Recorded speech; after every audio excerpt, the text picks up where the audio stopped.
Assalamu alaikum. Thank you all. Today we will discuss about principles of management of cardiac arrhythmia. Cardiac arrhythmia, is a very big subject, and in cardiology we always concerned with an ECG, and this ECG shows the rhythm of the heart.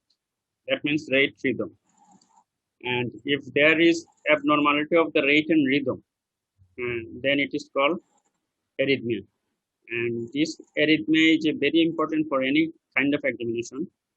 Like if you think about our undergraduate examination, when you go to bedside, always our teachers say about examine the patient. In general examination, we say about something like appearance, build, nutrition, decubitus.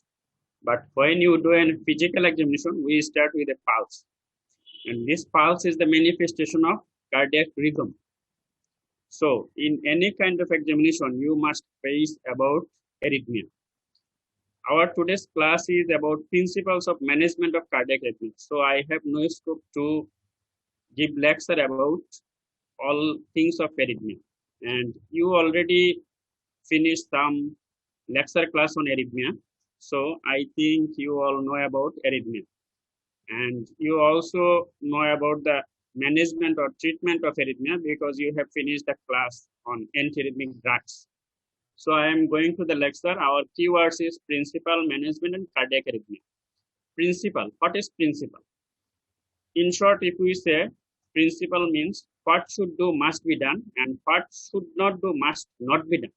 Like if a patient comes with sinus tachycardia, you may take some time and reassure him, and it may be due to anxiety neurosis. So all kinds of physical examination and investigation may be normal, and it is not life-threatening.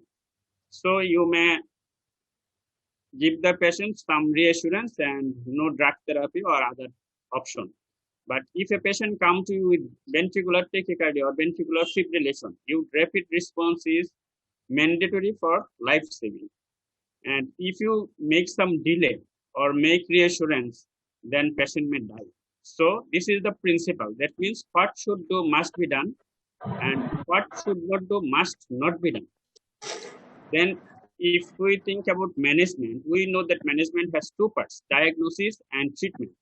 Or we can say in another words, treatment after a definite diagnosis or treatment of the diagnosis. Like if you diagnose a case of atrial fibrillation, you must treat the patient according to the guideline of treatment of atrial fibrillation, not for sinus tachycardia.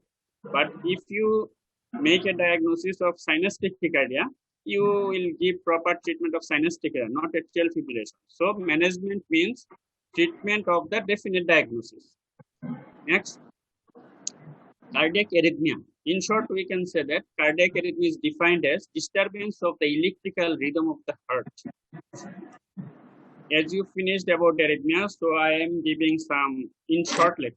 Cardiac arrhythmia are often a manifestation of structural heart disease, but may also occur because of abnormal conduction or depolarization in an otherwise healthy heart.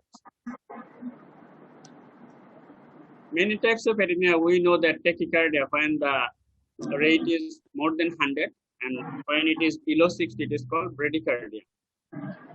According to the types of arrhythmia, this may be sinus arrhythmia, sinus bradycardia, sinus tachycardia, or strict sinus syndrome. These are the sinus fluid function. Then atrial ectopic beat, atrial tachycardia, atrial flutter, or atrial fibrillation. And it may be supraventricular tachycardia. These are three principal types: atrioventricular nodal reentral tachycardia, AVNRT, atrioventricular reentral tachycardia, AVRT, and atrial tachycardia. Then ventricular tachycardia, ventricular premature beat, torsades depointes. There may be atrioventricular block, like first degree atrioventricular block, second degree atrioventricular block, third degree atrioventricular block. You know about all of this. This may be bundle branch block, like right bundle branch block, left bundle branch block. And some arrhythmia have channelopathy and some arrhythmia are congenital. You know about this, so I have not mentioned here. Now, principles of management of cardiac arrhythmia. The principle of management means In broad heading, what we can do. That means cardiac arrhythmia can be managed with either antiarrhythmic drug therapy or external device that depolarizes the heart by passing an electric current through it. So management means after making a definite diagnosis, we will give antiarrhythmic drug or external device. This external device may be some device or catheter-based ablation. Now, antiarrhythmic drugs, principles of use. Antiarrhythmic drugs are potentially toxic and should be used carefully according to the following principles. Many arrhythmia are benign and do not require specific treatments. Precipitating or causal factors should be corrected if possible, like alcohol excess, caffeine consumption, myocardial ischemia, hyperthyroidism, acidosis, hyperkalemia, hypomagnesemia. These were the correctable cause of arrhythmia. If drug therapy is required, it is best to use as few drugs as possible. In difficult cases, program electrical stimulation, electrophysiological study (EPS) may help to identify the optimum therapy. When managing life-threatening arrhythmia, it is essential to ensure that prophylactic treatment is effective. In life-threatening arrhythmia, it is very difficult to save the life when arrhythmia occurs. So, some prophylactic treatment is needed, and it is essential to ensure that prophylactic treatment is effective. Ambulatory monitoring and exercise testing may be of value. Patients on long-term antiarrhythmic drugs should be reviewed regularly, and attempts made to withdraw therapy if the factors that precipitate the arrhythmia are no longer operative, like arrhythmia due to pregnancy. When pregnancy is over, arrhythmia may not persist. For patients with recurrent supraventricular tachycardia, radiofrequency ablation is often preferable to long-term drug therapy. These are the site of action of antiarrhythmic drugs. I am not going details antiarrhythmic drugs, but this figure shows you drug treatment. Sine SA node. This drugs acts on SA nodes, sinus node, atria, ventricle, and accessory conduction tissue. This drugs acts on atria, ventricle, and accessory conduction pathway. Ventricles. These drugs acts on ventricular tissue and atrioventricular node. These drugs acts on atrioventricular node. Classification of antiarrhythmic drugs by effects on the intracellular action potential. You have finished a lecture on antiarrhythmic drugs, so I am not going in detail. You know that it has 4 classes. Class 1, membrane stabilizing agent, and class 1A blocks sodium channel and prolonged action potential. Class 1B blocks sodium channel and shortened action potential. Class 1C blocks sodium channel with no effects on action potential. And class 2 beta blocker, class 3 drugs whose main effects to prolong the action potential, and class 4 calcium channel blocker. And we know that amiodarone acts like all the classes. Some drugs like digoxin, ibuprofen, and adenosine, these are not included in this class, but these are frequently used. These are the about antiarrhythmic drugs. Next, after drug therapy, there is non-pharmacological treatment. A variety of non-pharmacological treatments are available for the treatment of arrhythmia. This includes the use of electrical device that work by passing an electric current through the heart, and catheter-based strategies that disrupt abnormal conduction tissue responsible for generation of arrhythmia. So, principle of treatment of arrhythmia is 3 categories: drug treatment, electrical device, or catheter-based strategy. Now, non-pharmacological treatment components: electric cardioversion, which frequently you done in CCU, defibrillation, temporary pacemaker, permanent pacemaker, implantable cardiac defibrillator by ICD, cardiac resynchronization therapy or CRT, and catheter ablation therapy.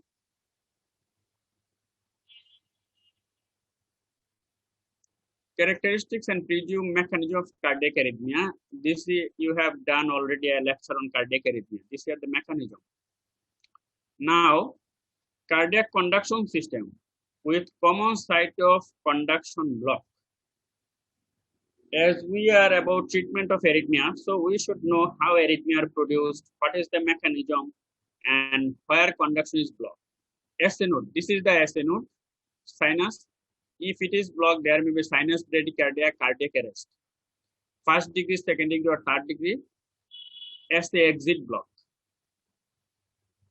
This is AV node. If here is the disturbance, first, second, Mobis type 1, third degree AV block may occur. Normal automaticity results in junctional escape rhythm during sinus bradycardia, arrest, or complete heart block. This is bundle branch, is bundle, second degree Mobis type 2, high grade, and third degree AV block may occur if it is disrupted. Left bundle branch, right bundle branch, and left bundle branch has two branches, left posterior fascicle and left anterior fascicle. There may be bifascicular or trifascicular block. Purkinje fiber. PVC induced polymorphic BT or BF may occur. In short, the mechanism of cardiac arrhythmia. There are three mechanisms as automaticity. We know cardiac muscle have some specialized function, automaticity, autorhythmicity. So this automaticity causes some arrhythmia.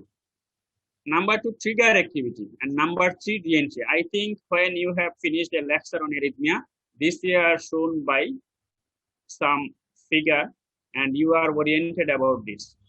And there may be some causal factors like myocardial infarction, heart failure, cardiomyopathy as associated with significant structural, electrophysiological, and neural remodeling. This causes structural, electrophysiological, and neural remodeling, and this causes arrhythmia.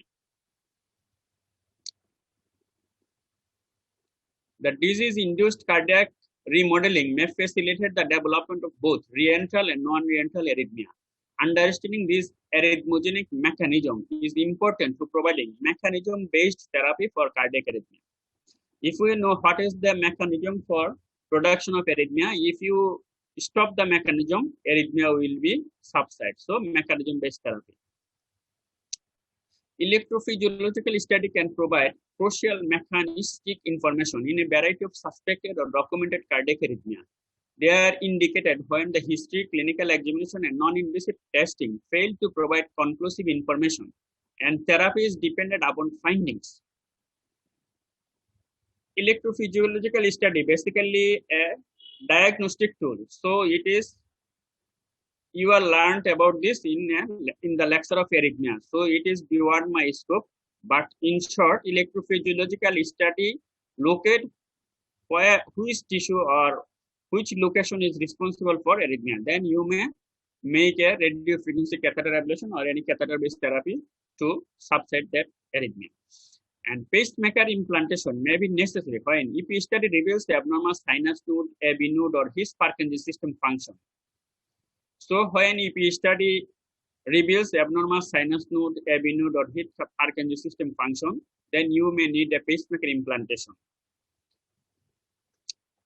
Implantable cardiac defibrillator implantation is indicated for those who are found to be at high risk for sudden cardiac death caused by inducible BT or VF. Cardiac defibrillator, if there is BT or VF, then defibrillation is needed. So, to prevent sudden cardiac death, we may need ICD. Electrophysiologist provides insight into the mechanism of narrow and wide complex tachycardia that can be used to guide curative catheter ablative therapy. Thus, diagnostic EP study has an important role in the diagnosis and management of patients with bradyarrhythmia, tachyarrhythmia, syncope, and for risk stratification of sudden cardiac death. Now, individual arrhythmia and their treatment. I think this is also not my lecture because my lecture is principle of management of arrhythmia. And after principle, definite therapy for definite arrhythmia. So you have another lecture on every type of arrhythmia, I think, and atrial fibrillation is a very important and very elaborate arrhythmia. So you must know everything about atrial fibrillation, like a first diagnosis in the ECG. If we go for treatment of atrial fibrillation, the principle of treatment is prevention of the disease-related complication, like thromboembolism, tachycardia-induced cardiomyopathy, and control of symptoms. At first, prevention of disease-related complication, and number two, control of symptoms may be considered the primary goal of atrial fibrillation management. Three major therapeutic strategies in managing atrial fibrillation: prevention of stroke, rate control, and rhythm control. This is the flow chart for management of atrial fibrillation, and you must know about this, and I am not going in details. Anticoagulation, you know that with warfarin or newer direct oral anticoagulant, this has definite indication, and you must know this.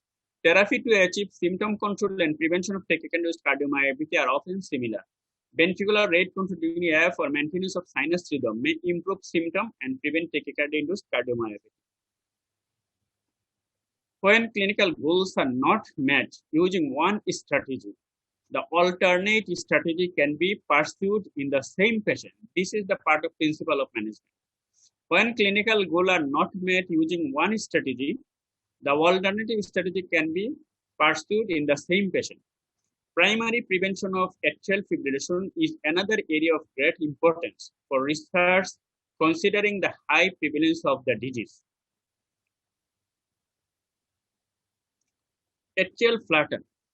The choice between rate and rhythm control is similar to that in atrial fibrillation.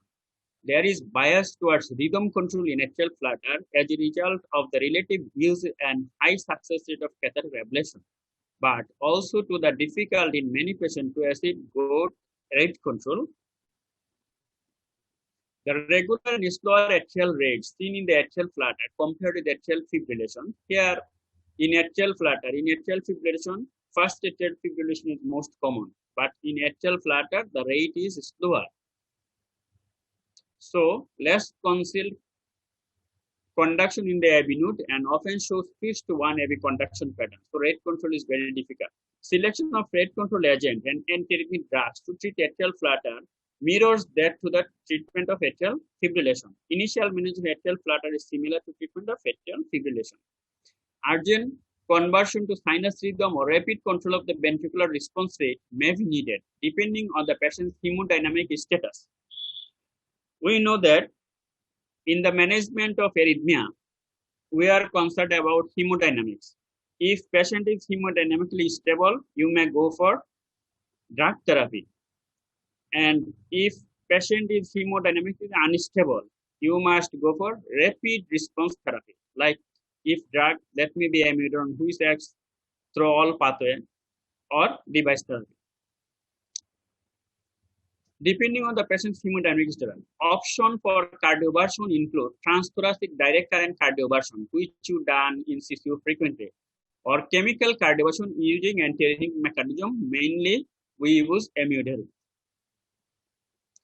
Rapid atrial pacing in patients with permanent or temporary pacemakers can also be used to restore sinus rhythm. Drug therapy with beta blocker, calcium channel blocker, and digitals may be used to slow the ventricular response rate. It is often difficult to achieve sufficient abinodal block. It is often difficult to achieve sufficient abinodal block to slow adequately the ventricular response during atrial flutter, and 2:1 AB conduction frequently recurs. When using class 1 antiarrhythmic agent to treat atrial flutter, care must be taken to provide adequate AV block. This agent slow intra-atrial conduction time by blocking sodium channel and slow the rate of atrial flutter. Slower atrial flutter may result in 1:1 AV conduction of the flutter wave, resulting in very fast ventricular rate. This can degenerate into fatal ventricular tachycardia or ventricular fibrillation. I am not going in details about treatment. You must know treatment of every arrhythmia individually. It is important to remember that atrial flutter is often initiated by atrial fibrillation. which may become manifest after atrial flutter reverts to sinus rhythm. Anticoagulation therapy, you know about this. Catheter ablation therapy. This is the first line treatment option for many patients because catheter ablation is high successful, typically 90% or greater success rate.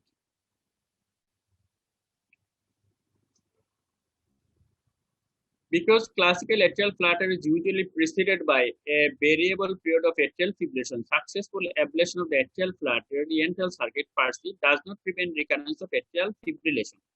এখানে যা বলতে চাচ্ছে যে atrial flutter is caused by atrial fibrillation, and if you control atrial flutter, but atrial fibrillation may recur after control of atrial flutter, and treatment is overall same for atrial fibrillation and atrial flutter. Now, supraventricular tachycardia.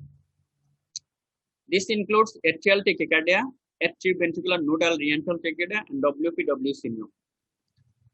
Management. ABNRT is generally a benign arrhythmia that does not influence survival. The main reason for treating is to alleviate symptoms. In case of arrhythmia management, we are concerned about number one, life-threatening arrhythmia. If we delay, life may not be saved. And then some benign arrhythmia and some not life-threatening but produce very severe symptoms. So, life-threatening arrhythmia, rapid treatment is needed. In benign arrhythmia, no treatment may be needed. And in the middle class, which produces symptom, our target is to alleviate symptoms. The threshold for initiation of therapy varies based on patient preference.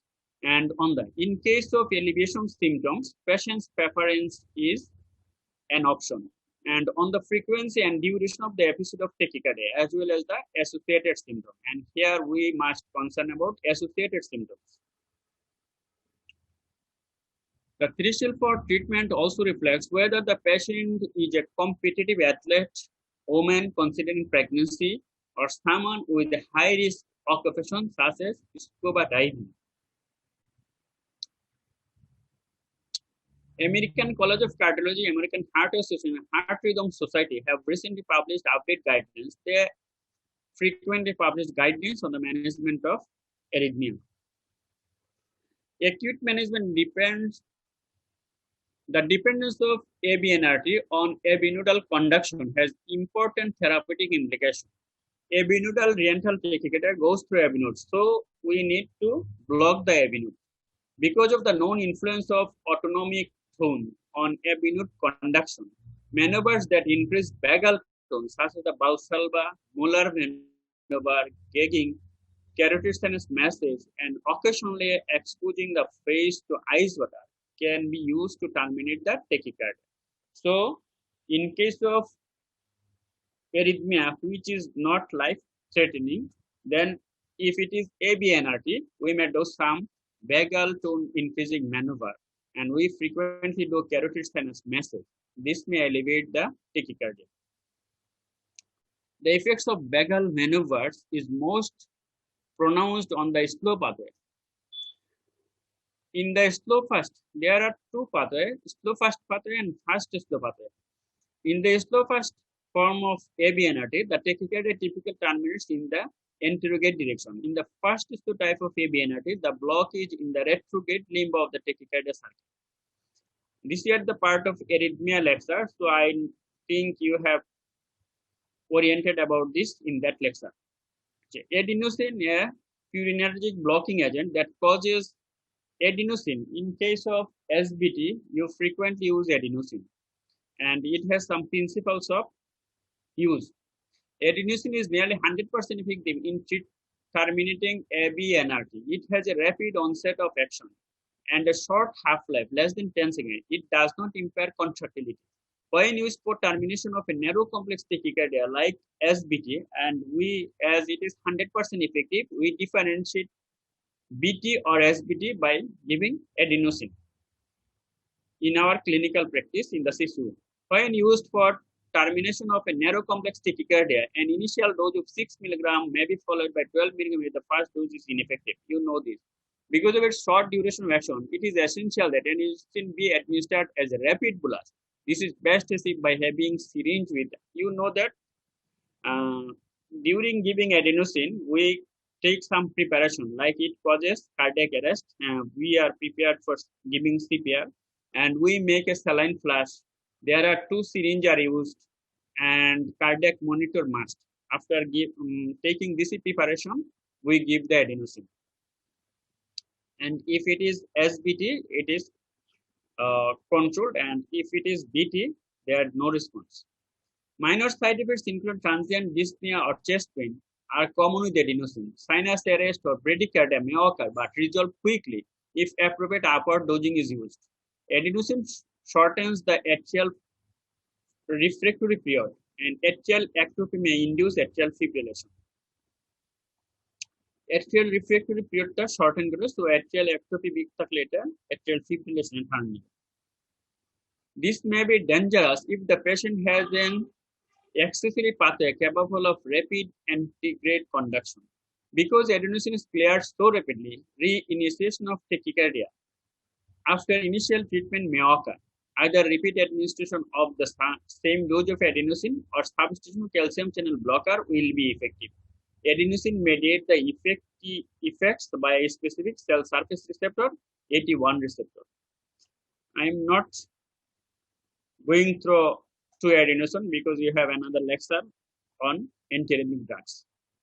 Theophylline and other methylxanthine block the A1 receptor. Caffeine level acid after beverage ingestion may be overcome by the dose of adenosine used to treat patient with PSBT. Dipyridamole block adenosine elimination, thereby potentiating and prolonging its effect. Cardiac transplant recipients are also usually sensitive to adenosine.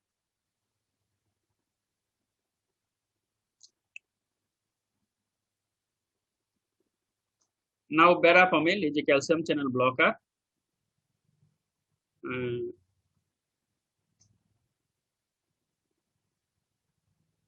Then digoxin, these are the antiarrhythmic drugs. We have lectured about this. And then catheter ablation. And if patients take it cannot be terminated with intravenous drugs, direct current shock, DC cardioversion can always be used.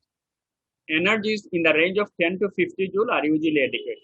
We start with 10 to 50 joule, then we may need further increase in the joule, and we used about 150 to 200 joule.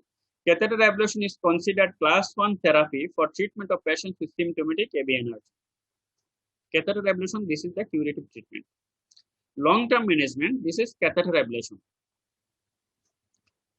Catheter ablation of AV energy is performed by ablating the systolic conducting portion of the AV node using the posterior approach. After the diagnosis of AV energy has been established and the end point for ablation defined, this is the procedure, and you must learn about this in another lecture class, how catheter ablation is done.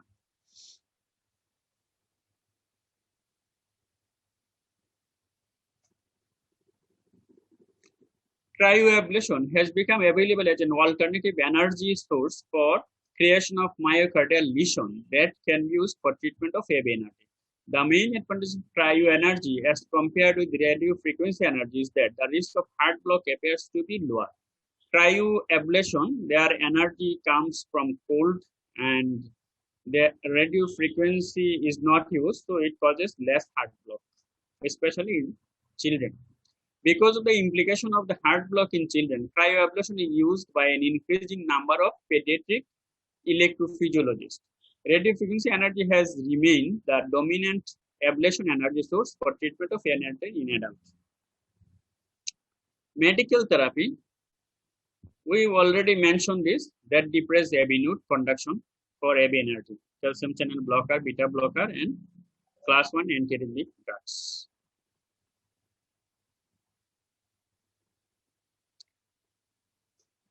This year the repetition of the same. Because of its greater than 95% efficacy and low incidence of complication, catheter ablation is now considered first-line therapy for PSBT and AV energy. The SCC HRS Heart Rhythm Society SBT guideline include catheter ablation of AV energy using the posterior approach, class 1 indication for catheter ablation.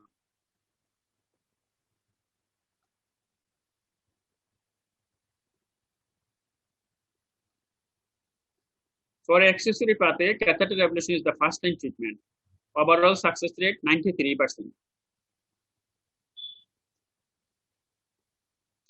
There are some complications associated with catheter ablation, and you must know about the complication hematoma, deep vein thrombosis, perforation, atrioventricular fistula, pneumothorax. I think this is not our today's lecture. The main advantage of cryoenergy comparator already বলা হয়ে গেছে।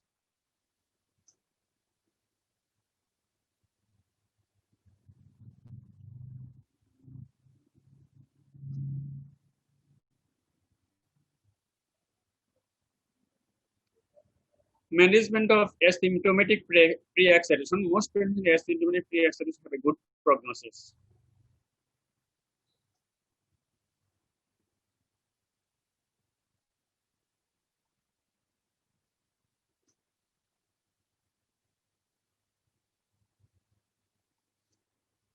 Management of symptomatic WPW syndrome. Ultimate treatment is catheter ablation, first line therapy. More than 95% success rate. When pharmacotherapy is selected for patients with concealed accessory pathway, it is reasonable to consider trial of beta blocker, calcium channel blocker, or class 1 antiarrhythmic. It is important to know that beta blocker and calcium channel blocker generally are not recommended for the management of patients who have evidence of pre-excitation. If in case of pre-excitation, beta blocker or calcium channel blocker which acts on avenue is done, then it may cause atrial fibrillation. Catheter ablation is the first line therapy.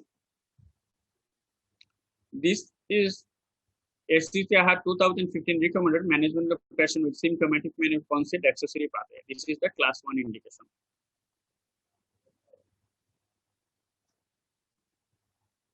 Atrial tachycardia. Atrial tachycardia is an arrhythmia that arises from the left or right atrium or the musculature of the great cardiac veins. That means the atrial tissue, that left or right atrium or cardiac veins which are inside the atrium. There are many types of atrial tachycardia. Some are paroxysmal while others are continuous. The mechanism of atrial tachycardia vary widely and include enhanced automaticity, trigger activity, and re-entry.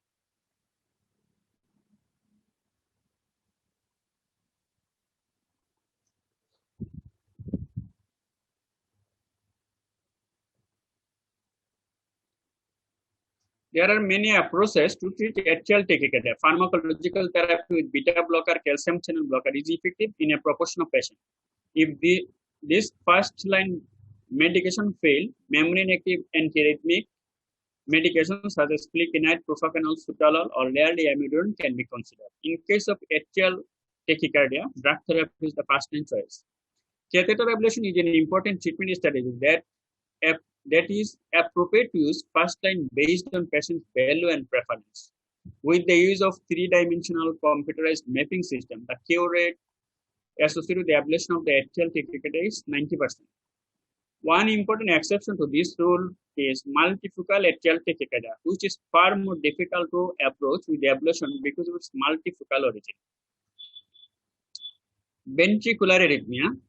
I think you are oriented about this. Ventricular tachycardia definition. Some definition: sustained BT, non-sustained BT, repetitive monomorphic BT, BT strong, monomorphic, polymorphic BT, pleomorphic BT. You must know about this.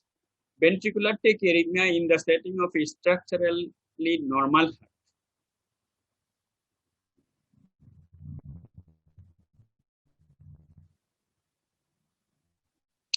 Patient with PBC or non-sustained BT should have an echocardiography to assess LV function. And if echocardiography shows no structural heart disease, no further imaging study are necessary. Patients with structurally normal heart and asymptomatic PBC do not require specific therapy unless the PBC burden is high enough to raise concern for PBC-induced cardiomyopathy. That means structural heart, normal structure, and asymptomatic. So, in case of arrhythmia, we must think about something like when a patient comes to us and our diagnosis there is some arrhythmia, we must think about if there is any structural heart disease. If there is any structural heart disease and patient comes with arrhythmia, it may life-threatening. But if heart is structurally normal, then arrhythmia may be benign. Number two, patient's symptom. Either this arrhythmia causing any symptom. If there is symptom must be reduced. If there is no symptom and structurally heart is normal, then we go to control only the arrhythmia. Do not require specific therapy. In patients with symptomatic PVC, there is aim to alleviate symptoms. Initial treatment should to avoidance of potentially exogenous stimulus. So we must go for any etiological factor like caffeine, excess alcohol. The success rate for medical therapy is low, less than 50%. Radiofrequency catheter ablation can be curative treatment option for patients with symptomatic PVC when there is a predominant PVC NSBT morphology and the PVC are causing symptom or possible risk of cardiomyopathy. And drug therapy is proven ineffective, is not tolerated, or is not preferred. So, if drug therapy is ineffective, or patient cannot tolerate the drug, or patient do not prefer to take lifelong drug therapy, then we go for radiofrequency ablation. Catheter ablation is more effective at decreasing PVC burden than arrhythmic medication, and the success rate is consistently about 75% in studies on ablation of PVC of various locations of origin. Malignant premature ventricular contraction. This is the workup of treatment, appropriate workup indication for catheter ablation of BT. Outflow sustained ventricular tachycardia. I am only showing you the arrhythmia, and this has definite treatment, but this is not part of my lecture. I am only about principles of management. These are the causative agent, trigger activity, and this is the treatment. Ventricular tachycardia in patients with structural heart disease. If there is structural heart disease, premature ventricular contraction after myocardial infarction.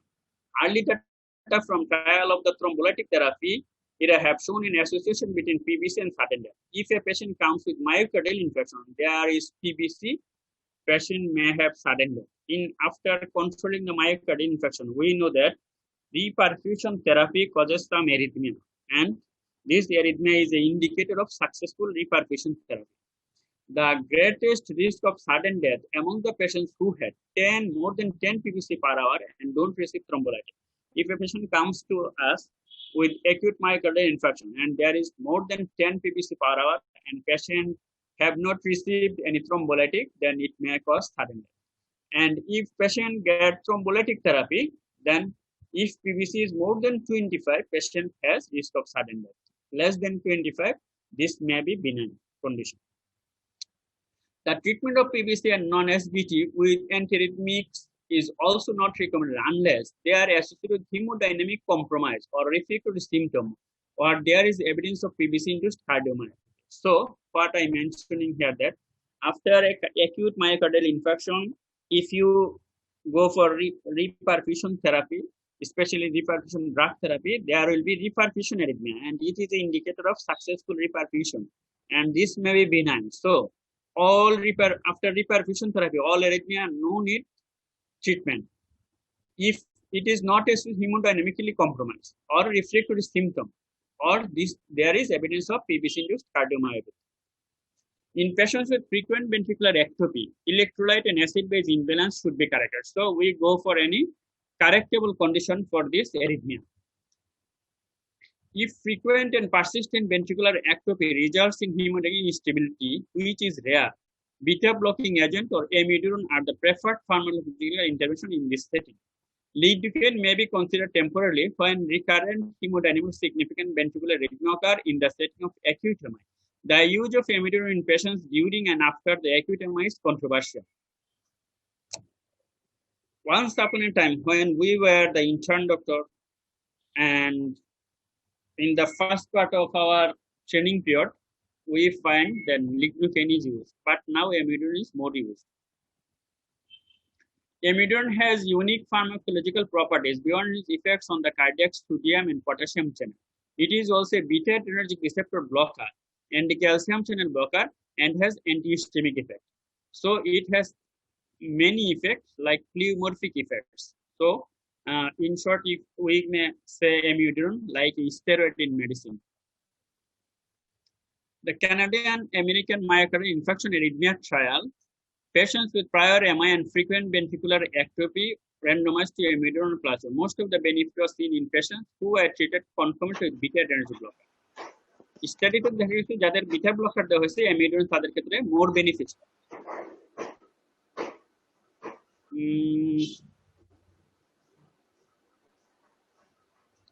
Patients with previous MI and presumed ischemic cardiomyopathy.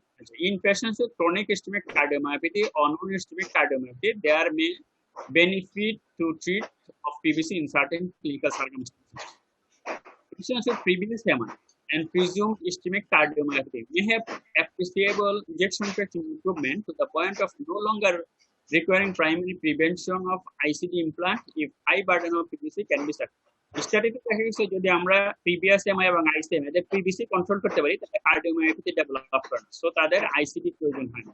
Further, it suggests that in cardiac risk transition therapy, non-responder decreasing a high burden of PVC may allow for improving percentage of biventricular pacing and potential response to CRT. Even যাদের CRT তে no response after control of PVC, patient make response to CRT. Sustained ventricular tachycardia. Patients who present in clinically stable VT may be treated with antiarrhythmic drug, anti-tachycardial pacing when available, or synchronous direct current cardioversion. All patients with VT should be treated with beta blocker unless prohibited by hypotension, bradycardia, or other clinical factors, reactive aortic disease, vasospastic coronary disease. So, if there is no contraindication beta blocker, all patients with VT should treat with beta blocker. In arrhythmia management, beta blocker is mandatory, so you must know about beta blocker. And in any examination, indication and contraindication of beta blocker is mandatory. Reversible factors controlling VT such as congestive heart failure exacerbation, acute ischemia, electrolyte abnormalities should be diagnosed rapidly and treated. So, principle of management, my principle is that if there are any reversible factor, you must search for that and treat this. While concerning in the setting of polymorphic VT, ischemia is rarely cause of monomorphic VT. I think I may go fast.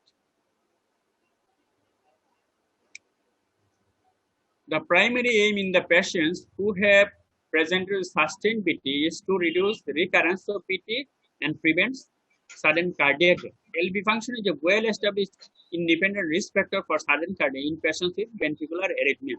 So, in case of arrhythmia, you must know about LV function by doing an echocardiogram. In a sub-analysis of the can be certain in study, evaluation of the impact of LV quarters on long-term survival revealed a 39% increase in the hazard issue for mortality for every 10% reduction in LVF. LVEF 10% এর বেশি যদি reduction হয় mortality rate বেড়ে যায়। Management of BT or BT storm, you must know about this.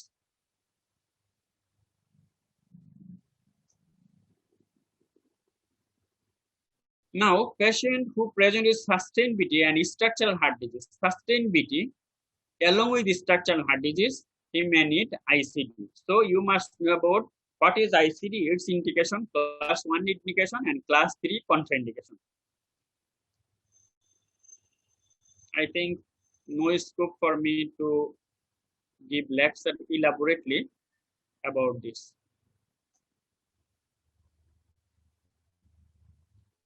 The current consensus is that beta adrenergic blocking agents should be administered in all patients unless contraindicated.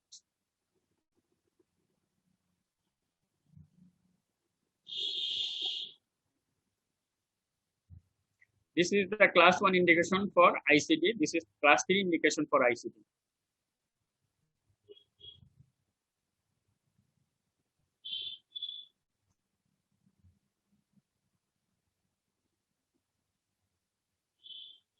Ventricular fibrillation, polymorphic ventricular tachycardia, torsades de pointes.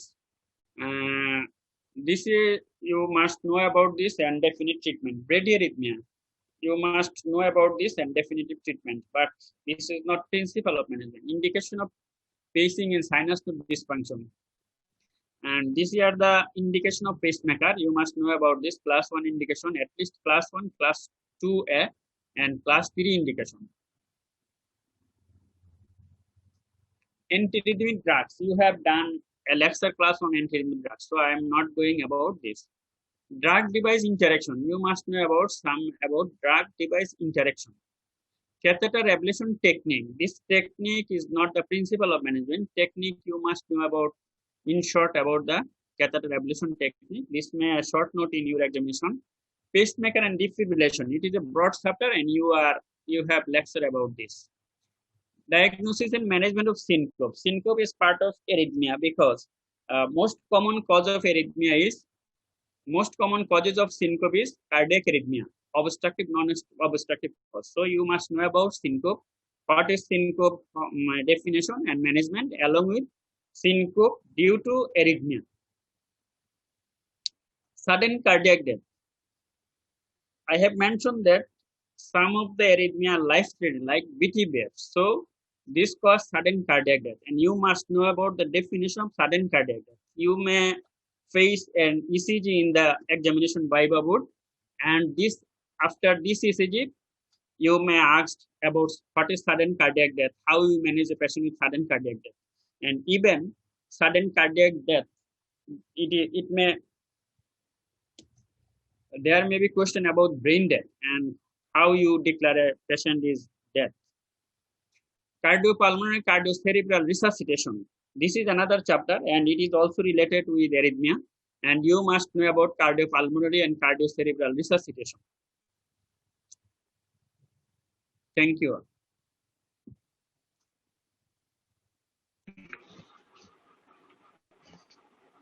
আসসালামু আলাইকুম sir. Sir আমার একটা question ছিল sir, এই যে ব্যাগাল ম্যানোভারের মধ্যে তো sir আমরা বালসালভা ম্যানোভার এবং যে ক্যারোটিড সাইনাস ম্যানোভার সম্পর্কে জানি, কিন্তু স্যার আরেকটা বলছেন যে মুলার ম্যানোভার, স্যার এটা সম্পর্কে একটু জানতে চাচ্ছিলাম স্যার। কোশ্চেনটা আমি ঠিক বুঝি স্যার, এই যে মুলার ম্যানোভারটা সম্পর্কে স্যার একটু জানতে চাচ্ছিলাম স্যার। এই যে ব্যাগাল ম্যানোভারের মধ্যে একটা তো বলছেন বালসালভা ম্যানোভার, তারপর যে ক্যারোটিড সাইনাস ম্যানোভার, আরেকটা বলছেন স্যার মুলার।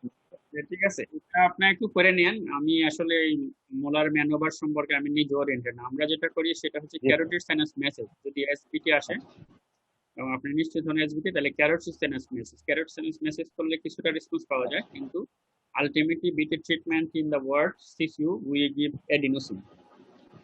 স্যার আমার আরেকটা কোশ্চেন আছে, সেটা হচ্ছে স্যার এই যে গতকাল একটা পেশেন্ট পাইছি স্যার, এই যে এসবিটি। তো ওই পেশেন্টটা স্যার 2017-তে ক্যাথেটার অ্যাবলেশন করা হয়েছিল। তারপরে 2-3 বছর মোটামুটি ভালো ছিল স্যার। তো গতকাল ইভিনিং এ স্যার উনি আসছে আবার এই যে এসবিটি নিয়ে।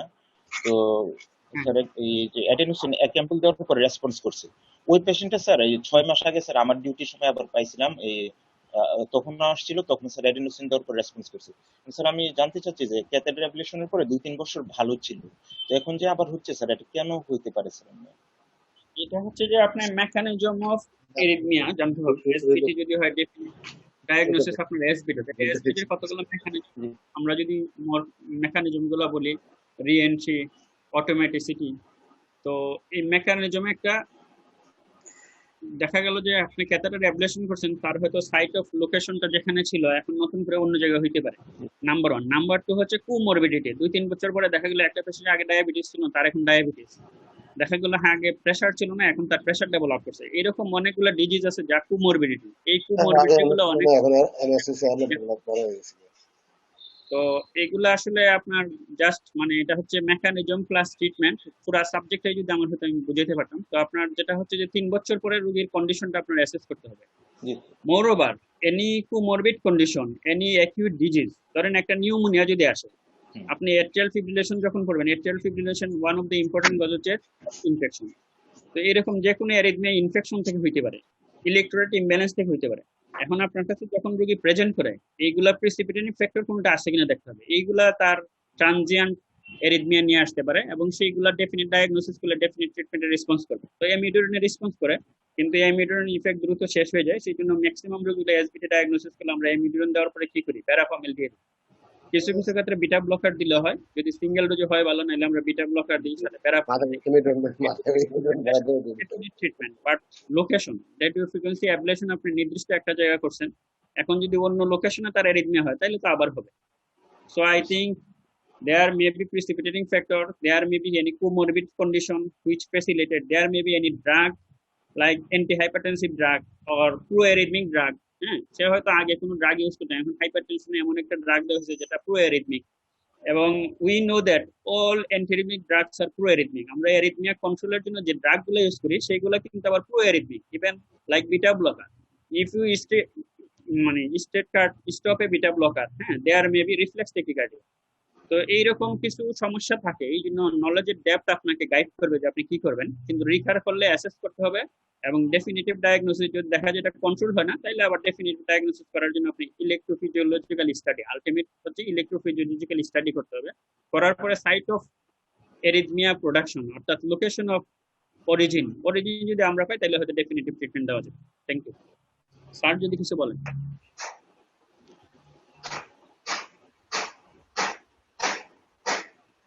ঠিক আছে, কন্টিনিউ করেন।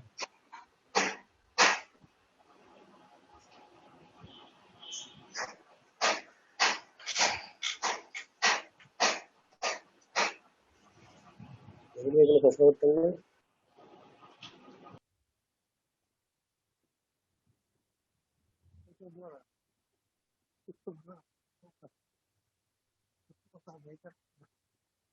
কারো প্রশ্ন থাকলে বলেন।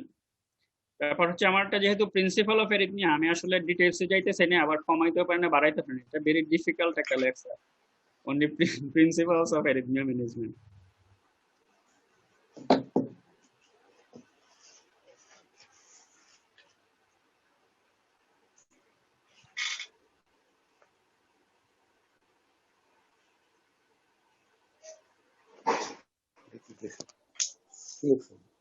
What is the treatment of illness? Okay. When sound sir, আমি ডক্টর মোহাম্মদ স্যার। স্যার আমার একটা প্রশ্ন ছিল, when you treat the PVC, PVC sir কখন ট্রিট করবো আমরা স্যার? হ্যাঁ, ওইটা আমরা বলছি যে ম্যাক্সিমাম পিভিসি গুলো হচ্ছে বিনাইন, তো বিনাইন পিভিসির কোনো ট্রিটমেন্ট লাগবে না, কিন্তু এটা যে বিনাইন সেটা আপনাকে প্রমাণ, আমি বাংলাতেই বলতেছি কারণ প্রশ্নগুলো আসলে ক্লারিফাই করার জন্য বুঝতে সুবিধা। তো যেহেতু বিনাইন বলছেন আপনি, আপনার ডায়াগনোসিস বিনাইন, কাজে এটার কোনো ট্রিটমেন্ট লাগবে না। কিন্তু যদি আপনি পিভিসি বলেন, হ্যাঁ পিভিসি, আপনারা যদি পরীক্ষার হলে বলে যে বিনাইন পিভিসি কখন ট্রিটমেন্ট করবে, আপনি বলবেন স্যার আপনি বিনাইন বলছেন, এটার কোনো ট্রিটমেন্ট লাগবে না।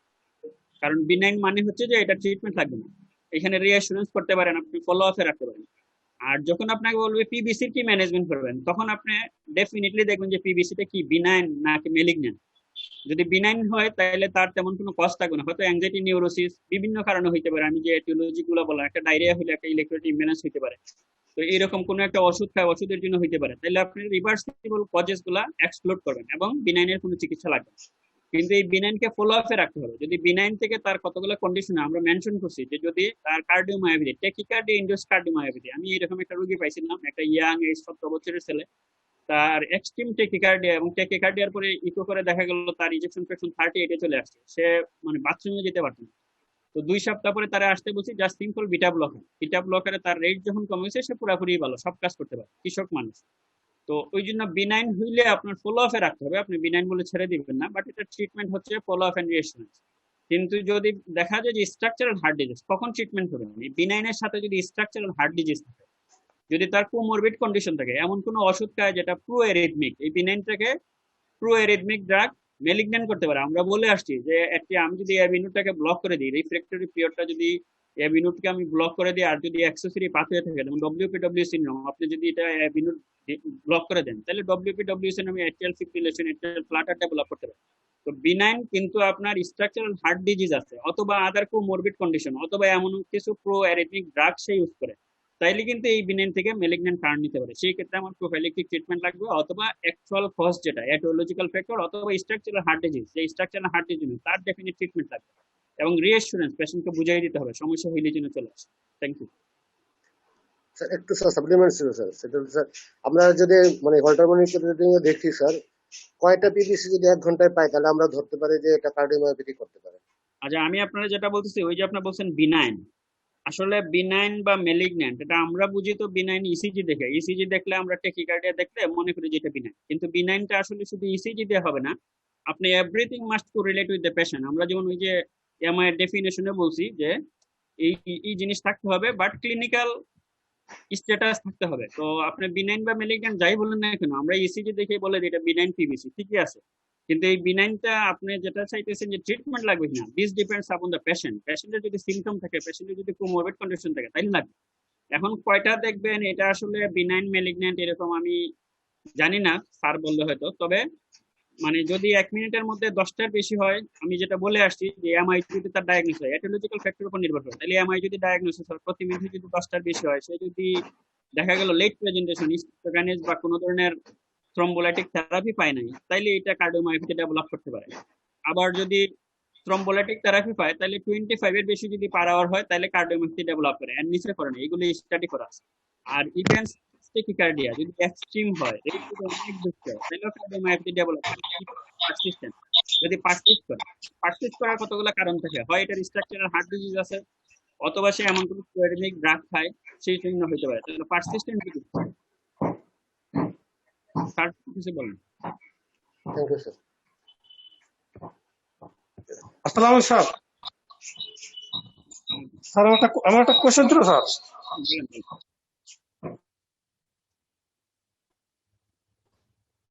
বদরুল ভাই শুনতেছি? স্যার শুনতে পাচ্ছেন sir? What are the common indications of EP study?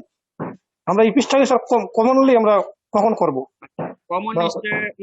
Common indication for EP study, আপনাদের ইপি স্টাডি আসলে আলাদা ক্লাস হবে এবং ইপি স্টাডি শর্ট নোট থাকে, ইপি স্টাডি ছবি আইকা শিখতে হবে। কিন্তু আমার যেহেতু প্রিন্সিপাল অফ ম্যানেজমেন্ট, আমি এগুলার কোনো, এটা হচ্ছে ওই যে বঙ্গোপসাগরে গ্যাস আনার মতো আর কি। বাংলাদেশ যখন গ্যাস পাইপ ঢোকায়, এটা ভারতে দেখা যায় গ্যাসের আরেকটা সোর্স।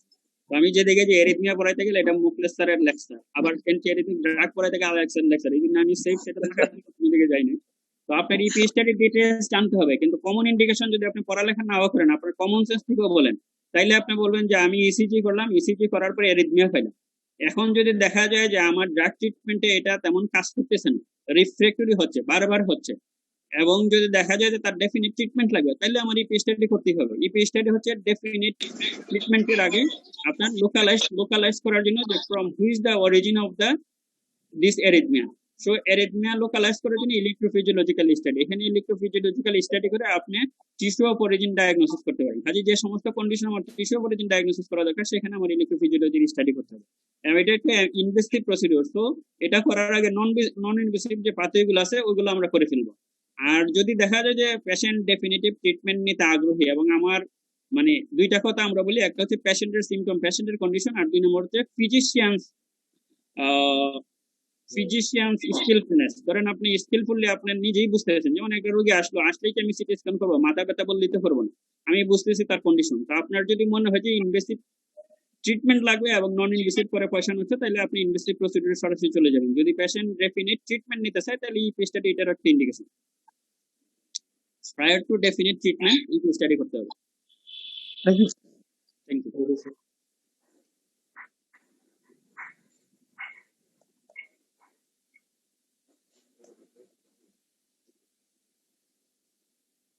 Yes, ma'am.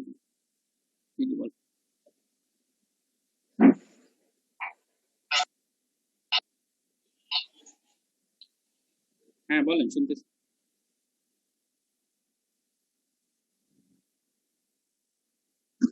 হ্যাঁ হ্যাঁ, আচ্ছা, এখানে একটু আমি সময় নেই, আমি আপনারা বলি যে আমার ডিউটির সময় একবার এক রোগী আসছে, আইসা স্যার ফোন ধরাই দিছে যে দুলাল স্যারের সাথে কথা বলবেন। তখন দুলাল স্যার এখানে উপপরিচালক, দুলাল স্যারের সেই সময়ের অবস্থা যদি আপনি বুঝেন, 1 সেকেন্ড দেরি করলে একটা নোটিশ পাঠায় দেয়। তারপর আমি ফোনটা ধরি নাই, আমি তখন মনিটর লাগাইছি, মনিটরে দেখা যায় যে রোগীর রেট আছে 26। আমি সাথে সাথে আমার স্যারের ফোন দিছি, স্যার দুলাল স্যারে তো ফোন ধরাই দিতে চায়, রেট 26। স্যারে বললেন যে অজরে খবর দাও। তারপরে দুলাল স্যার করছে কি, বোঝার জন্য সিস্টারের কাছে ফোন দিছে, ফোন দিয়া বলতেছে যে ডাক্তারের দাও। তখন সিস্টার বললো যে ডাক্তার তো মনিটর টেন্টে লাগায়, হয় এখন আর দেওয়া লাগবে না। পরে স্যারের সাথে যখন আমি আলাপ করলাম, তখন স্যারের বুঝাই বললাম। 1 2 নাম্বার, একজন লেফটেন্যান্ট কর্নেল আসছিলেন, উনি মৌলভীবাজারের এক রিসোর্টে ছিলেন। রিসোর্ট থেকে সে হার্ট অ্যাটাক হয়ে মৌলভীবাজার সদর হাসপাতালে থেকে পরের দিন বিকালে মরার মতো হয়ে আসছে। তো একটা ইসিজি, আমাদের দাদুরা দেখবেন ওরিয়েন্টেড, দাদু একটা ইসিজি নিয়ে হাতে করে আসতেছে আর বলতেছে এসবিটি এসবিটি। তো যখন এসবিটি বলতেছে তখন আমি সিস্টারে বললাম, সেনাবাহিনীর লোক কোনো টাকা পয়সা খরচ করবে না, আপনি দ্রুত এসবিটি ম্যানেজমেন্ট দেওয়ার একটু সময় নিচ্ছি। তো এডিনোসিন রেডি করতেছে, এই ফাঁকে আমি আরেকটা রোগী মারা যাচ্ছে, তাকে সিপিআর দিতেছিলাম। তো আমি ইন্টারনিকে সিপিআর এ লাগাইয়া সেনাবাহিনীর লোক যেহেতু, তার কাছে আসলাম। আসতেই তারা আমাকে ফোন ধরাই দিছে যে ঢাকা থেকে চিফ অফ আর্মি স্টাফ আপনার সাথে কথা বলে। আমি বললাম ফোনটা রাখেন, যদি আমি ওনার সাথে কথা বলি রুগীটা মারা যেতে পারে। তো আমি দ্রুত তার পালস দেখলাম, দেখলাম যে এটা বিয়ে মানে এসবিটি ছিল না। এসবিটি সব প্রিপারেশন নিয়ে আমরা কোনো চিকিৎসা দিতে পারিনি, উইদিন সেকেন্ড সে মারা গেছে। এটা ছিল বিএফ। তো যেহেতু বিটি থেকে বিএফ হয়েছে, তো আমি সাথে সাথে আবার বললাম যে ওই চিফ অফ আর্মি স্টাফকে এখন লাগান, কারণ নাইলে সময় নষ্ট হলে ওরা বলবে আমরা কোনো চিকিৎসা দিন।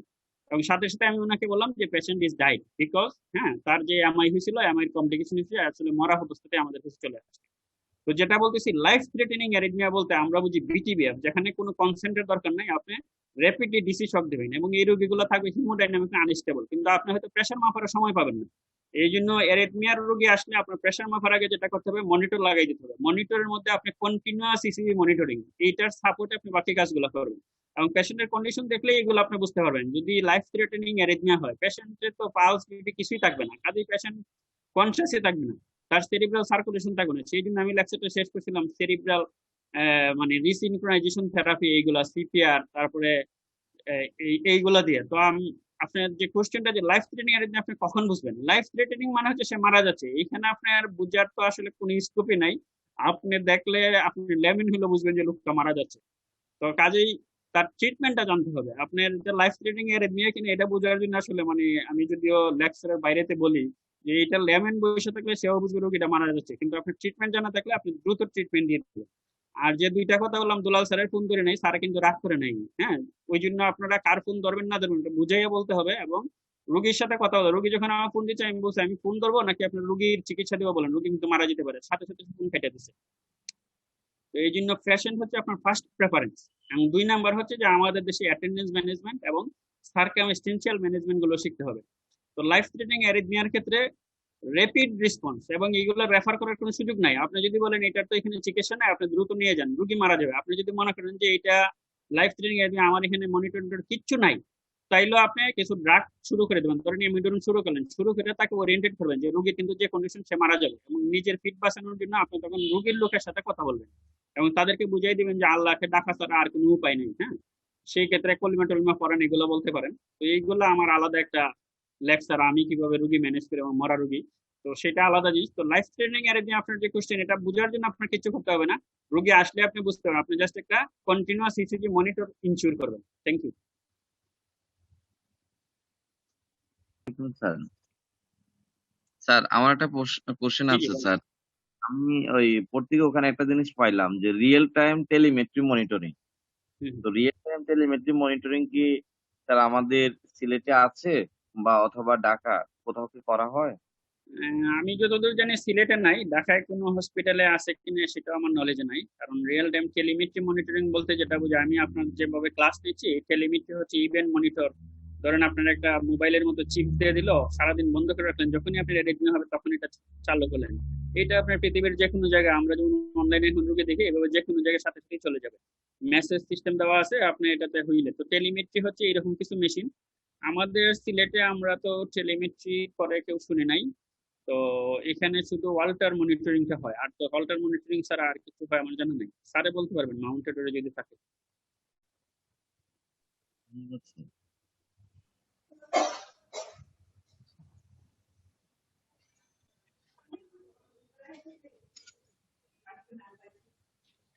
রিয়েল টাইম টেলিমেট্রি এনআইসিবিডি তে আগে হইতো। মানে এইটা হলো ওই যে একটা ডিভাইসের মতো পেশেন্টে লাগাই দেওয়া হয় এবং সেন্ট্রাল মনিটর থাকে, মনিটর দিয়া আর ওইগুলা দেখা হয়। আমি 95-এ যখন এনআইসিবিডি তে আসছিলাম তখন এসে আমি দেখছি যে কেবিনের রুগীগুলা মানে এটা মনিটরিং এ থাকতো। সিস্টারের রুমে একটা সেন্ট্রাল মনিটর থাকতো আর প্রত্যেকটা রুমে ওই যে টেলিমেট্রির মতো ওই যে একটা ইসিজি ডিভাইস লাগাই দেখো হইতো। আমরা সেন্ট্রাল রুমে বসে মানে রোগীর মনিটরিং করতে পারতাম, এটা ছিল। এখন রিয়েল টাইম এরকম মনিটরিং এর ই নাই। সিলেটে তো অবস্থা নাই, ঢাকায়ও এরকম নাই, কোনো কেবিনে বা ইসে দিয়ে রাখে না, তারা ওই ইসে দিয়ে রাখে, বেডের মধ্যে দিয়ে রাখে। তো বেডের মধ্যে দিয়ে রাখলে তো রুগীর বুঝতে হবে। আর রিয়েল টাইম মনিটরিং যদি আপনার হাতে থাকে, ডক্টর রুমে থাকে, সেন্ট্রাল মনিটরে থাকে, তখন ডাক্তার বুঝতে পারবে। আচ্ছা, আরো কতগুলো প্রশ্ন আসছে, যেগুলার মানে একটা প্রশ্ন জানতে চাইছেন যে কতগুলা পিবিসি হইলে আমরা বিনাইন বলবো, কতগুলা হইলে ই বলবো। এটা একটা আরবিটারি হিসাব। যদি আপনি দেখেন যে 5টা পিবিসির মানে নর্মাল ইসিজির ভিতরে, একটা ইসিজি করতে আর কতটুকু সময় লাগে, এইটার ভিতরে 5টা পিবিসি আছে বা তার কম আছে, তাহলে এটা বিনাইন। অথবা আপনি যদি দেখেন মানে 1 মিনিটের ফল্টার মনিটরিং এর ভিতরে 10 থেকে 30-এর মধ্যে পিবিসি আছে, সেটা বিনে না, সেটা আপনার মানে নিডস টু বি ট্রিটেড 10 থেকে 30টার মধ্যে। এবং আপনি যদি হিসাব করেন যে 24 ঘন্টার মনিটরিং এ যদি আপনি হিসাব করেন, তাহলে 24 ঘন্টা, এটা মনে হয় যে ইয়ামিন জিজ্ঞাসা করছিল, 24 ঘন্টার মনিটরিং এর মধ্যে যদি হিসাব করেন, তাহলে 10 to 15% উপরের যদি হার্টবিট যায়, পিবিসি হয়, তাহলে তখন আপনার এটাকে ট্রিট করতে হবে। এবং এটা যদি আপনি ট্রিট না করেন, তাহলে এই পিবিসি গুলা 15% উপরে হার্টবিট যদি পিবিসি থাকে, তাহলে এইগুলো কার্ডিওমায়োপ্যাথির দিকে লিড করবে। নর্মালি একটা মানে রুগী মানে 24 ঘন্টায় মানে 100 মানে 1000 মানে 100,000-এর মতো বিট দেয়। 100,000-এ এক মানে কি 1 কোটি না 1 লাখ, 100,000 1 লাখ মানে হয়। হ্যাঁ, এর মধ্যে যদি তার 20,000 মানে বিট যদি পিবিসি হয়, মানে 5 ভাগের 1 ভাগ যদি পিবিসি হয়, তাহলে এটা কার্ডিওমায়োপ্যাথি লিড করবে। আপনার অত হিসাব করে দরকার নেই। আপনার যদি ফ্রিকোয়েন্ট পিবিসি হইতে থাকে, 5টার বেশি যদি আপনি পাইতে থাকেন আপনি মিনিটের মধ্যে, তাহলে আপনি এটার চিকিৎসার আওতায় আনবেন, স্পেশালি যদি আন্ডারলাইং কার্ডিয়াক ডিজিজ থাকে। পিবিসি নর্মাল হার্টেও হইতে পারে, এবং যে কোনো ফিজিওলজিক্যাল কজের ভিতরে ওরি, অ্যাংজাইটি, টেনশন, টিক, অ্যালকোহল, এতে ঠিক হইতে পারে, কোনো কারণ ছাড়াই পিবিসি হতে পারে। আমার কিন্তু পিবিসি আছে, আমি কিন্তু মাঝে মাঝে আমার পিবিসি হয়। হ্যাঁ, তো ওই ফ্রান্সে একবার যাওয়ার জন্য ওই ই করা লাগে, স্যানজেন ভিসা পাইতে গেলে আপনার মেডিকেল করতে হয়। মেডিকেল করার জন্য একটা ইসিজি, একটা ইউরিন লাগে। ইসিজি যতবারই করি আমি, ততবারই আমার পিবিসি একটা একটা করে আসে। শেষে অনেক কষ্ট মষ্ট করে একটা পিবিসি ছাড়া ইসিজি একটা করা গেছে আর কি। এইটা কিছু না, নর্মাল নাই। আরএফএজিয়া যে এই ড্যাবের যে মহাসচিব ছিল আগে, আজিজ, অর্থোপেডিক্স এর, ডাক্তার আজিজের কিন্তু আছে, পিবিসি আছে। তার পিবিসি হলো মানে অল্টারনেটিভ পিবিসি। তখন বিএনপি ক্ষমতায়, সে ভর্তি হইলো হাসপাতালে, ভর্তি হবে না তো যখন মানে স্যাররা জোর করে ভর্তি করাইলো, ভর্তি করানোর পরে ভর্তি হইলো আমাদের ইউনিটে। আমি তখন এইচটের রেজিস্ট্রার। এখন রুগী ফলো আপ দিতে যাই, আমি আর রুগী ফলো আপ দিতে পারি না। রুগী ফলো আপ দেয় ঢাকা মেডিকেল কলেজ থেকে আইসা, মিরপুর থেকে আইসা, বিভিন্ন জায়গা থেকে আইসা ডাক্তাররা এসে ফলো আপ দেয় তারে। তখন আমরা মানে আমাদের ইউনিট হেড ছিল সুপ্রিয়া ম্যাম, ম্যাম যে বললো, ম্যাম আমরা তো এই রুগী ধরতেও পারি না, না এই রুগী সাইডে দেন, এই রুগী আপনাদের কোনো দেখার কোনো দরকার নেই। কিন্তু আমি যদি অসুবিধা হলে তো তখন মানে কাগজে কলমে আমি সিএ আমারে ধরবে। তারপরে কয় যে কি করবেন, আমি কই যে আপনি তাদেরকে নিষেধ করেন যে এখানে তাদের ফলো আপ দেওয়ার দরকার নাই, এখানে হাসপাতালে ভর্তি হয়েছে আমরা ফলো আপ দেবো। তাও পারি নাই, কোনোদিনই রুগী দেখতে পারি নাই। যে দেখি সুন্দর করে পালস, ব্লাড প্রেশার লেখা, তার বাইজিবিনি ছিল, কিন্তু সে কোনো ঔষধ নেয় নাই, বলছে আমি অ্যাসিম্পটোমেটিক আছি, আমি কোনো ওষুধ দেবো না। অদ্যাবধিও সে মনে হয় যে ভালোই আছে ওইভাবেই। এটা এইভাবে আছে। আর আজকে মানে ইচ্ছা করে মানে আমি সিরাজকে দিচ্ছি, সে খুব ভালো পড়ায়, এই জন্য ইচ্ছা করে সিরাজকে দিচ্ছি যে অ্যারিথমিয়া। হ্যাঁ, তোমার ম্যাম বোঝে না, মানে সে তো নন মেডিকেল পার্সন, সে এখন এই অনলাইনের সুবিধে পড়া দেখে বুঝেছে সিরাজ ভালো পড়ায়। এটাও বুঝে সে। এখন যে প্রিন্সিপালস হলো যে আসলে আমি কি করব, মানে এই কোন অ্যারিথমিয়ার কি ট্রিটমেন্ট করব। মেকানিজম অফ অ্যারিথমিয়ার ভিতরে আপনারা দেখছেন যে ইনক্রিজড অটোমেটিসিটি, ট্রিগার্ড মেকানিজম, এবং হলো আরেকটা হলো রি এন্ট্রি। তো ম্যাক্সিমাম ক্ষেত্রে রি এন্ট্রি 90% মতো সমস্ত অ্যারিথমিয়া গুলো রি এন্ট্রি হয়। এবং প্রিন্সিপালস বলে যে এক একটা অ্যারিথমিয়া ট্রিটমেন্ট এক এক রকম। ওই যে মানে মোস্ট কমন যে অ্যারিথমিয়া মনে করেন আপনার সুপ্রাভেন্ট্রিকুলার টেকিকার্ডিয়া, এর পেশেন্ট প্রিন্সিপালস অফ ম্যানেজমেন্ট কি, পেশেন্ট হেমোডাইনামিক স্টেবল থাকলে both non-pharmacological এবং pharmacological management, ভেন্ডোপোডিয়ামকে আনস্টেবল থাকলে ডিসি কার্ডিওভার্সন। এই যে এইটাই হলো প্রিন্সিপালস, এবং কি করবেন সেটা চিকিৎসা পরে, যে ব্যাগাল ম্যানোভার করবেন, তারপর হলো বালসালবার ম্যানোভার, এবং ড্রাগ দিবেন, এগুলো পরে। ড্রাগ ট্রিটমেন্ট ফেল করলে কার্ডিওভার্সন করবেন, কিন্তু প্রিন্সিপালসটা আপনার এইভাবে থাকবে। যেমন এটিএল ফিব্রিলেশন আসলে আপনার রেট কন্ট্রোল, রিদম কন্ট্রোল, এবং কন্ট্রোল অফ প্রিভেনশন, থ্রম্বোএম্বলিক ম্যানিফেস্টেশন, এবং ট্রিটমেন্ট অফ আন্ডারলাইং কজ। আগে এরকম ছিল, এখন ট্রিটমেন্টটা 2020-এ একটু চেঞ্জ করে দিয়েছে, তারা এবিসি করে দিয়েছে সহজভাবে বোঝার জন্য আপনাদের। এতে হলো অ্যান্টিকোয়াগুলেশন দেওয়া অথবা প্রিভেন্ট থ্রম্বোএম্বলিক ম্যানিফেস্টেশন। বিতে বলে দিয়েছে যে বেটার সিমটম কন্ট্রোল, এর ভিতরে দুইটা নিছে, rate control and rhythm control. সিতে বলছে যারা concomitant cardiovascular disease detection and management, এর ভিতরে আপনার diabetes, hypertension, dyslipidemia, CKD, PVD, এবং মানে ফিজিক্যালি ইনঅ্যাক্টিভিটি, স্মোকিং, যত কিছু আছে সবকিছু তারা এইখানে নিয়ে আসছে। এটা এইভাবে মানে নতুন ভাবে ই করছে।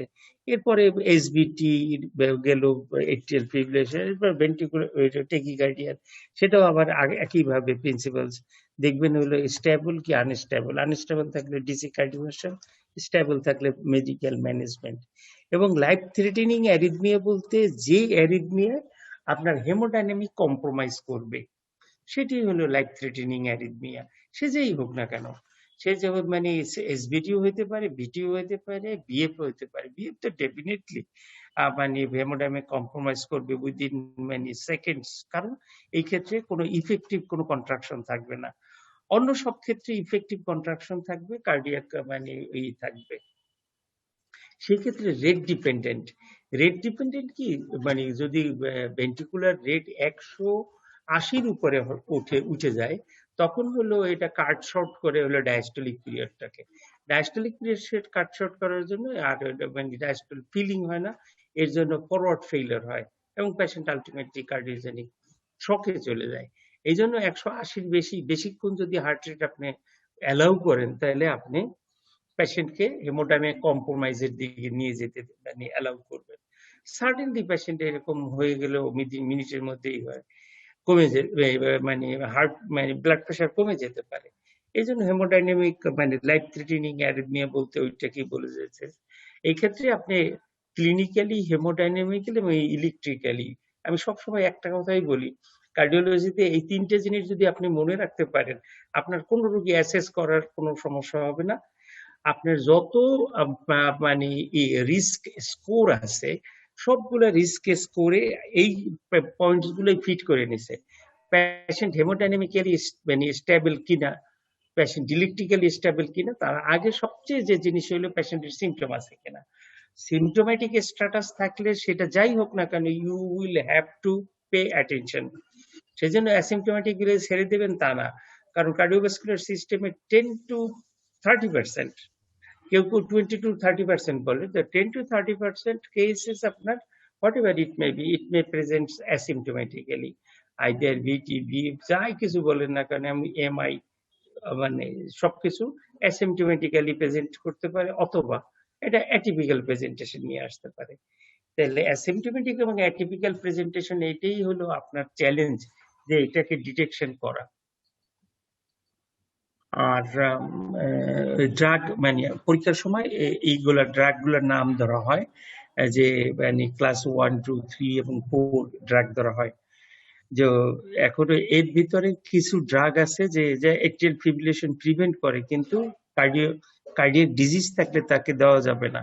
যেমন প্রোপাফেরন, মনে হয় সে বলছে, আমি খেয়াল করতে পারিনি। প্রোপাফেরন একটা ড্রাগ আছে যেটা স্ট্রাকচারাল হার্ট ডিজিজ থাকলে দেওয়া যায় না, কিন্তু সিলেটের স্বনামধন্য এক হাসপাতালে মানে খুব বড় মাপের একজন মানে কার্ডিওলজিস্ট, সে রোগীটার মানে পেসমেকার লাগানো, রোগীটার বাইপাস করা, রোগীটা সিলেটের হুমায়ুন রশিদ চৌধুরী ফ্যামিলির রোগী, ঢাকার থেকে আব্দুল ওদুদ চৌধুরী রোগীটা ফলো আপ করে। এই রোগীর মানে স্ট্রোক নিয়ে ভর্তি হয়েছে উইথ অ্যাট্রিয়াল ফিব্রিলেশন। সেখানে সে আগে সোটালাল খাচ্ছিল, সোটালাল বন্ধ করে সে প্রোপাফেনন দিয়ে দিচ্ছে। প্রোপাফেনন দিয়ে দিছে পরে মানে এক হলে এলবি ডিসফাংশন আছে, ইসকেমিক হার্ট ডিজিজ আছে, বাইপাস আছে, এক্ষেত্রে দেওয়া যাবে না তার। কিন্তু সেটা সে দিয়ে দিছে, দিয়ে দেওয়ার পরেও যখন কন্ট্রোল হয় না, তখন মানে রোগীর পার্টি মোর্শেদ আহমেদ চৌধুরী টেলিফোন করছে আমার, আপনি একটু দেখেন।